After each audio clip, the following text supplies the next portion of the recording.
ছোটবেলায় আমার ইচ্ছা ছিল সাহিত্য পড়ার। হলাম ডাক্তার। সেই ডাক্তারিও করলাম না, পরিচিতি পেলাম লেখক হিসেবে। কিন্তু সাহিত্যের প্রতি সেই প্যাশন তো চলে যায়নি। আমি ইংরেজি সাহিত্যের ভক্ত, আর অনেক কিছুরই ভক্ত। তবে আমার সাহিত্যের আগ্রহটা আমি আমার পাঠকদের মধ্যে সংক্রমিত করে যেতে চাই। অধ্যাপক আবদুল্লাহ আবু সাইদ নাকি ঢাকা কলেজে রবীন্দ্রনাথের হৈমন্তী পড়াতেন। সারা কলেজ ওনার ক্লাসের লেকচার শুনতে আসতো। তবে শোনা কথা, তিনি নাকি হৈমন্তী পড়ানো কখনো শেষ করতে পারেননি। আমার অবস্থাও এমন হতে পারে। এই আশঙ্কায় আমি সাহিত্যের আলোচনাটা এমনভাবে করব যেন পাঠক দর্শকদের পড়ার আগ্রহটা তৈরি হয় এবং তার লিটারারি জার্নিটা স্টিমুলেটিং হয়। ইংরেজি সাহিত্য কিভাবে পাঠ করতে হয় সেটা ঠিকমতো জানা না থাকলে সাহিত্যের রস অনেকের জন্যই পরিপূর্ণভাবে আস্বাদ করা সম্ভব হয় না। আমার আলাপটা শোনার সময় মনে রাখবেন, আমি সাহিত্যের ছাত্র কখনোই ছিলাম না, আমি সাহিত্যের পাঠক। যাই হোক, আমি শুরু করব কিঞ্চিত অপ্রচলিত সাহিত্য নিয়ে। আজকের আলোচনা 1926 সালে প্রকাশিত আর্নেস্ট হেমিংওয়ের দ্য সান অলসো রাইজেস নিয়ে। এই বইটা কেন? প্রথম কারণ হচ্ছে আর্নেস্ট হেমিংওয়ে আধুনিক ইংরেজি সাহিত্যের একজন গুরুত্বপূর্ণ পুরোধা। আর্নেস্ট হেমিংওয়ে কিভাবে একজন লেখক হয়ে উঠলেন, কেনই বা তিনি লিখতেন, সেটা এই উপন্যাসটা না পড়লে বোঝা যাবে না। এর আগে তিনি দুটো বই লিখেছেন বটে, কিন্তু সাহিত্যের বিচারে সেগুলো তেমন কোনো গুরুত্ব বহন করে না। সান অলসো রাইজেসই তার প্রথম উপন্যাস। এটা তিনি লিখেছেন প্যারিসে বাস করার সময়। তিনি প্যারিসে থাকতেন। এই উপন্যাসটা তার সেই সময়ের জীবনকেই তুলে ধরেছে। উপন্যাসটা পড়ার সময় আমি এখন শিহরিত হই, কারণ আমার প্রতিদিনের জীবনের সাথে প্যারিসের যে জায়গাগুলো জড়িয়ে আছে সেগুলো এক শতাব্দী আগেও ঠিক তেমনই ছিল। সেই গার সালাজার, গার দর্সে, মোপারনাসে। অবশ্যই মোপারনাসে জায়গাটাকে সেই সময় বলা হতো ল্যাটিন কোয়ার্টার। মোপারনাসেই ছিল প্যারিসে প্রবাসীদের ঠিকানা। সেই 99 বুলভা মোপারনাসের রেস্তোরাঁ লো সিলেক্ট, যেখানে নায়ক জ্যাক আসতো লেডি ব্রেট অ্যাশলেকে নিয়ে। লা ক্লোজেরি দেস লিরা রেস্টুরেন্টে, সেই বুলভা মোপারনাসি। এবার আসুন মূল উপন্যাসে। না, মূল উপন্যাসে আমি এখনই যাব না। আমার কিছু বিশেষ বন্ধু বলে আমি নাকি মলাট পড়ি। কথাটা ভুল বলেনি, আমি মলাট খুব গুরুত্ব নিয়ে পড়ি। আসুন আমরা মলাটে উপন্যাসের অমূল্য তথ্য আবিষ্কার করি। দেখুন আর্নেস্ট হেমিংওয়ের পরিচিতি বইয়ের শেষে। আর্নেস্ট হেমিংওয়ে জন্মেছে কোথায়? ইলিনয়েসের ওক পার্ক, এই জায়গাটায়। একটু গুগল করেন, ম্যাপে দেখেন একটা ছোট গ্রাম, এখনো একটা ছোট শহর, মিডল অফ নোহোয়্যার। মোদ্দা কথা, আমার মতোই মফস্বলের ছেলে আর্নেস্ট হেমিংওয়ে। আমি নিজেকে দিয়ে বুঝি, মফস্বলে যারা বেড়ে ওঠে তাদের মধ্যে কারো কারো শৈশব কৈশোরে হিরোইক কিছু করার একটা তীব্র আকাঙ্ক্ষা থাকে। আপনি আমাদের ইতিহাসের হিরোইক ক্যারেক্টারগুলোকে দেখেন, তারা বেশিরভাগই মফস্বলের ছেলে। আর্নেস্ট হেমিংওয়ের কি সেই ভ্যালিডেশন, রিকগনিশন আর হিরোইজমের আকাঙ্ক্ষা ছিল যা মফস্বলের ছেলেদের থাকে? আচ্ছা, আমরা পরের লাইনগুলো দেখি। আর্নেস্ট হেমিংওয়ে প্রথম বিশ্বযুদ্ধে গিয়েছিলেন অ্যাম্বুলেন্স ড্রাইভার হিসেবে। অস্বাভাবিক কিছু চোখে পড়ে? ভালো করে দেখুন তো, আর্নেস্ট হেমিংওয়ে জন্মেছিলেন কবে? 1899 সালে। আর দ্বিতীয় বিশ্বযুদ্ধ হচ্ছে কবে? তখন হেমিংওয়ের বয়স কত? মাত্র 18-19। মানে বেয়ারলি যুদ্ধে যাবার লিগ্যাল এজ। আর যুদ্ধ করতে আসছে কোথায়? ইটালিতে। এখন প্রশ্ন, প্রথম বিশ্বযুদ্ধে কেন একজন সদ্য কৈশোর উত্তীর্ণ মফস্বলের তরুণ যুদ্ধ করতে এলো? এর উত্তর হচ্ছে ভ্যালিডেশন, রিকগনিশন আর হিরোইজমের আকাঙ্ক্ষা। আপনি এরিক মারিয়া রেমার্কের All Quiet on the Western ফ্রন্টও দেখবেন। জার্মান তরুণেরা একই মোটিভেশন নিয়ে লড়তে এসছে। আপনি প্রথম বিশ্বযুদ্ধে যাওয়া সেনাদের বিদায়ের দৃশ্যগুলো দেখবেন, দেখবেন যেন যুদ্ধ নয়, রোমান্স করতে যাচ্ছে। প্রেমিকারা এসে বিদায় দিচ্ছে, চুমু খাচ্ছে, যেন যুদ্ধে না হানিমুনে যাচ্ছে তারা। কিন্তু যুদ্ধে গিয়ে এই প্রজন্মের তারা সবাই একটা অদ্ভুত বিষয় আবিষ্কার করলো। সেটা হচ্ছে, এই যুদ্ধে মধ্যযুগের সেই হিরোইজমের যুদ্ধ না। এখানে হিরো হওয়া যায় না। এখানে সেনারা তলোয়ার আর বর্ষা নিয়ে ঘোড়া দাপিয়ে শত্রুর উপরে ঝাঁপিয়ে পড়ে না। এই প্রথম ইন্ডাস্ট্রিয়াল ওয়ার বা যুদ্ধ হচ্ছে যেখানে ব্যক্তিগত হিরোইজমের কোনো জায়গা নেই। আপনি গুলি, বোমা, কামানের গোলা যাই ছোড়েন অদেখা শত্রুর বিরুদ্ধে, আর আপনিও লুকিয়ে বেড়ান অজানা উৎস থেকে ছুটে আসা গোলা থেকে। আপনি যুদ্ধকে ওন করেন না। এই যুদ্ধ আপনার নয়। আপনি এই যুদ্ধের মধ্যে নিজেকে খুঁজে পান না। এটা যে আপনার যুদ্ধ সেটা আপনি চিনতেই পারেন না। আপনি এসেছেন হিরো হতে, কিন্তু ইন্ডাস্ট্রিয়াল ট্রান্সফরমেশন অফ ওয়ার আপনার সেই আকাঙ্ক্ষাকে ধ্বংস করে দিয়েছে। সেই মার্কসের অ্যালিনিয়েশনের তত্ত্ব বা বিচ্ছিন্নতার তত্ত্ব, আমি যেটাকে বলেছি অচিন। আমার একটা ভিডিও আছে মার্ক্সবাদ নিয়ে, ছোট ভিডিও, একটা স্ট্রেঞ্জ টাইটেল, কৃষ্ণ দাদা তক্কলে অঙ্ক শেখাচ্ছে, এই শিরোনামে, সেটা দেখতে পারেন, আবার একটু রিফ্রেশ হবে। সো কনক্লুশন, এই প্রজন্ম হিরোইজমের আকাঙ্ক্ষা নিয়ে যুদ্ধ গেল, ফিরে এলো সে বিপুল হতাশা নিয়ে, কারণ সে হিরো হতে পারলো না এবং যুদ্ধের ইন্ডাস্ট্রিয়াল ট্রান্সফরমেশনের কারণে হিরো হওয়া সম্ভব নয়। এটাই ছিল ওই প্রজন্মের সাইকি। এবার আসেন আমরা দেখি বাংলার বুদ্ধিজীবীরা সেই গ্লোবাল সাইকিকে ধরতে পেরেছিলেন কিনা। এই আলাপটা অপ্রাসঙ্গিক হবে না, কানেকশনটা ধরতে পারবেন। সুকান্ত ভট্টাচার্যের একটা বিখ্যাত কবিতা আছে প্রথম বিশ্বযুদ্ধে ফিরে আসা এক সৈনিককে নিয়ে।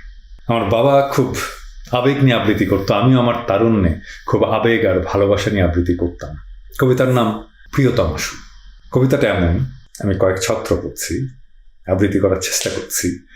সীমান্তে আজ আমি প্রহরী, অনেক রক্তাক্ত পথ অতিক্রম করে আজ এখানে এসে থমকে দাঁড়িয়েছি স্বদেশের সীমানায়। ধূসর তিউনিসিয়া থেকে স্নিগ্ধ ইতালি থেকে ছুটে গেছি বিপ্লবী ফ্রান্সে, নক্ষত্র নিয়ন্ত্রিত নিয়তির মতো দুর্নিবার অপরাহত রাইফেল হাতে। ফ্রান্স থেকে প্রতিবেশী বার্মাতেও আজ দেহে আমার সৈনিকের কড়া পোশাক, হাতে এখনো দুর্জয় রাইফেল, রক্তে রক্তে তরঙ্গিত জয়ের আর শক্তির দুর্বহ দম্ভ। প্রথম বিশ্বযুদ্ধের সৈনিকের রক্তে রক্তে জয়ের আর শক্তির দুর্বহ দম্ভ ছিল না। টোটালি ফেল করেছেন সুকান্ত ওই সাইকিটা ধরতে।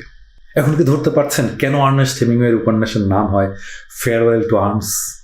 দেখেন এরপরে সে কোথায় গেছে? আফ্রিকায় গেছে, শিকার করছে, বিগ হান্টিং গেমে লিপ্ত হয়েছে। স্পেনে গেছে, বুল ফাইটিং করছে। স্পেনের এই বুল ফাইটিং নিয়েই তার উপন্যাস ডেথ ইন দ্য আফটারনুন। এখন কি বলতে পারবেন সে কেন আফ্রিকায় যাচ্ছে শিকার করতে, স্পেনে বুল ফাইটিং করতে? একটাই কারণ, সেই তার অবদমিত ইচ্ছা, যে ইচ্ছা বা আকাঙ্ক্ষার বাস্তবায়নের জন্য সে বিশ্বযুদ্ধে গেছিল। সেই ম্যাজিক ওয়ার্ড হিরোইজম।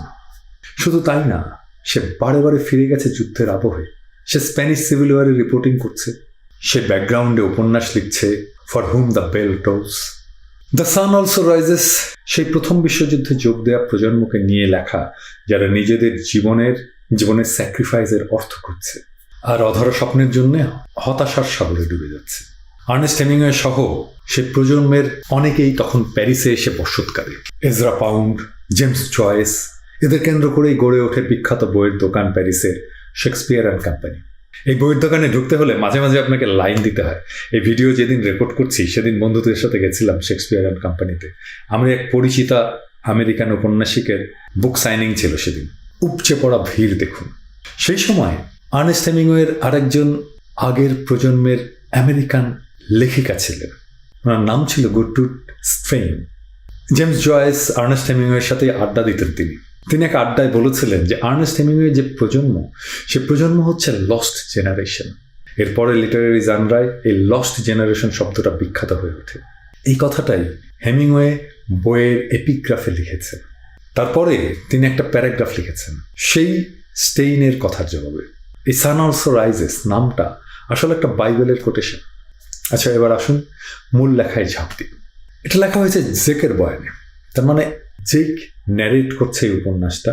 এটাকে সাহিত্যের ভাষায় বলে অমনিসিয়েন্ট ন্যারেটর। এর মানে হচ্ছে ন্যারেটর ঈশ্বরের মতো চরিত্রগুলোর অন্তরের খবর জানে, সে জাজ করে, সে ঘটনার আদ্যপান্ত জানে, এবং সবচেয়ে গুরুত্বপূর্ণ যেটা তা হচ্ছে লেখকের ভয়েসকে সে রিপ্রেজেন্ট করে।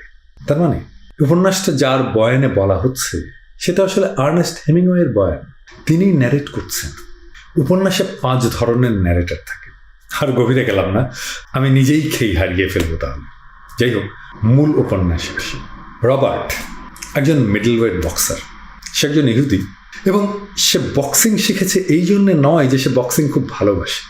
সে বক্সিং শিখেছে কারণ তাকে যদি তার ধর্ম পরিচয়ের জন্য কেউ অপমান করতে আসে যেন সে তাকে ফুটাই দিতে পারে। আপনি 13 থেকে 16 লাইন দেখুন প্রথম পৃষ্ঠার। সেখানে হেমিংওয়ে লিখছে যে রবার্টের সাথে স্পাইডার কেলি বক্সিং করতে গিয়ে রবার্টের নাক ফাটিয়ে দিয়েছিল। হেমিংওয়ে লিখছে ইট সার্টেনলি ইমপ্রুভড হিজ নোজ। মানে নাক কিভাবে ইমপ্রুভ করবে? নাক ইমপ্রুভ করার মানে কি? এই যে এইবার ছবিগুলো দেখেন। ইহুদিদের নাক নিয়ে ইউরোপে একটা ডগমা ছিল, আর তা হচ্ছে ইহুদিদের বাঁকানো উঁচু নাক থাকে এবং কুৎসিত বিভৎস। রবার্টের উঁচু নাক ফ্ল্যাট করে দেওয়াতে তার ইহুদি হবার কারণে নাকজনিত যেই সমস্যা ছিল সেটা থেকে রবার্ট কখন মুক্তি পেয়েছে। কি সাংঘাতিক!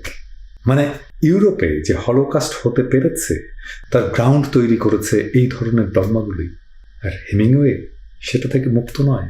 ইংরেজি সাহিত্যে আপনি আর একটা জিনিস দেখবেন, সেটা হচ্ছে আইরনি। ওই যে আমি প্রথমে বলেছি আমার বন্ধুদের কেউ কেউ বলে যে আমি বই পড়ি না, মলাট পড়ি। আপনারা নিশ্চয়ই বুঝেছেন যে তারা আর যেই হোক অন্তত আমার বন্ধু না। সে শত্রু হতে পারে বা শত্রু নয়, কিন্তু আমি তাকে বন্ধু বলে মনে করি না। হতে পারে যে সে আমার বন্ধু বলে দাবি করে, কিন্তু আমি সেই দাবিকে মেনে নেই না। মানে আমি যেটা বলেছি সেটা ছাড়া অন্য যে কোনো কিছু হতে পারে। লেখক সেটা স্থির করার দায়িত্ব ছেড়ে দেন পাঠকের হাতে। অস্কারের মঞ্চে যখন উইল স্মিথ ক্রিস রককে থাপ্পড় মারল, তখন ক্রিস রক বলে উঠল, that is the greatest night in the history of television. তার মানে এই নাইটটা, এই রাত্রিটা আর যাই হোক না কেন, গ্রেটেস্ট নাইট অবশ্যই না। এই আইরনিতে পাঠকের কল্পনা করার স্কোপ তৈরি করে ইংরেজি সাহিত্যের লেখকেরা, এবং তার ফলে পাঠককে এনগেজ করে ফেলে। ইংরেজি সাহিত্য যে এত এনগেজিং, এটা হওয়ার পিছনে এটা একটা গুরুত্বপূর্ণ কারণ। আসেন আমরা সান অলসো রাইজেসের একটা আইরনি দেখে। আপনি পাতায় পাতায় আইরনি খুঁজে পাবেন। 24 পৃষ্ঠায় জর্জেটের সাথে মিসেস ব্র্যাডকের একটা আনপ্লিজেন্ট আলাপ হচ্ছে রেস্তোরাঁতে। মানে প্যারিস শহর নোংরা নাকি পরিচ্ছন্ন এটা নিয়ে। একটা পর্যায়ে মিসেস ব্র্যাডক প্যারিসকে প্রোটেক্ট করতে গিয়েই বলেন, but it does have nice people in it. মানে প্যারিসের চমৎকার মানুষও থাকে। এটা শুনে জর্জেট বলে ওঠে তার বন্ধুকে যে ইউ হ্যাভ নাইস ফ্রেন্ডস। এটা আইরনি। তার মানে ওরা আর যাই হোক নাইস নয় মোটেই। আজ এখানেই থামতে হচ্ছে। আমার দায়িত্ব ছিল উপন্যাসটা কিভাবে পড়তে হবে সেটা দেখিয়ে দেওয়া, আর উপন্যাসটা পড়ার তৃষ্ণা জাগিয়ে দেওয়া। আশা করি সেটা জাগাতে পেরেছি। তবে আমার টিচার যদি তৃষ্ণা জাগানোর কথা বলতো, আমি ছাত্র হিসেবে কিন্তু পংটা। আমি তাহলে গেয়ে উঠতাম, আমার গলায় সুর থাকুক বা নাই থাকুক, গেয়ে উঠতাম, যে তৃষা জাগালে তোমারে হারাবো, সে তৃষা আমার জাগায়ও না।